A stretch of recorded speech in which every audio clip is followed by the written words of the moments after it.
এক ভাই শহীদ হয়েছেন, তার হত্যার বিচারের দাবিতে দাঁড়িয়েছি। আমরা বিগত 1.5 দশকে এরকম বহুবার দাঁড়িয়েছি। আমরা ভাবিনি হাসিনা পালিয়ে যাওয়ার পরে এরকম বারবার আমাদের ভাইদের হত্যার বিচারের দাবিতে আমাদেরকে দাঁড়াতে হবে। আমরা ভাবিনি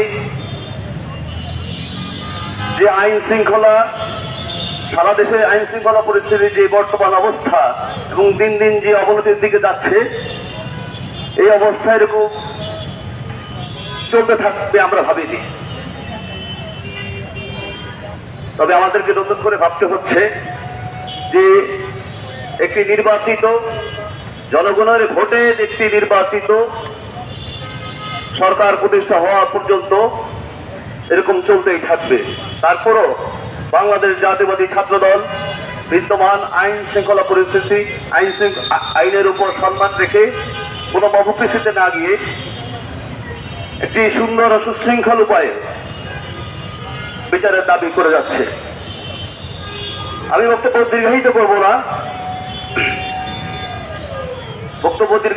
না, আমি শুধু একটি কথা, বৈষম্যবিরোধী ছাত্র আন্দোলনের একজন নেত্রীর কথা বিরোধিতা করে আমার বক্তব্য শেষ করব। ওবামা ফাতেমা, আমরা ওবামা ফাতেমার সম্পর্কে দেখেছি যে 5 আগস্টের পরে, শেখ হাসিনা পালিয়ে যাওয়ার পরে 2015 সালে দেশনেত্রী বেগম খালেদা জিয়ার গাড়ি বহরে যখন হামলা হয়, সেই হামলাকারী একজন অপরাধীকে যখন নিউ মার্কেট থানার গ্রেপ্তার করলো, তখন ওবামা ফাতেমা প্রথম তদবির করা শুরু করলো এবং ওসিকে প্রথমে অনুরোধ এবং পরবর্তীতে হুমকি প্রদর্শন করেছে। আমরা দেখেছি ধানমন্ডি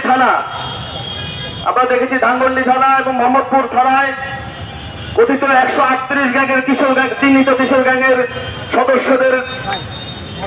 সদস্যদের মুক্তির জন্য, তাদেরকে আটক করায় মুক্তির জন্য সে কিরকম তদবির করেছে। এবং আমাদের ভাই ইকরাম এশিয়া বিশ্ববিদ্যালয়ের ছাত্রদল নেতা পারভেজ হত্যার পর সে প্রথমে বলেছিল ছাত্রদল মিডিয়া ট্রায়ালে লিপ্ত আছে এবং পরবর্তীতেও সে নানা ধরনের বিদ্রুপাত্মক মন্তব্য করেছে। পরবর্তীতে আপনাদের মাধ্যমে, মিডিয়ার মাধ্যমে সহ সকল স্থান থেকে দেখা গিয়েছে যে বৈষম্য বিরোধী নেতারাই হত্যার সাথে জড়িত।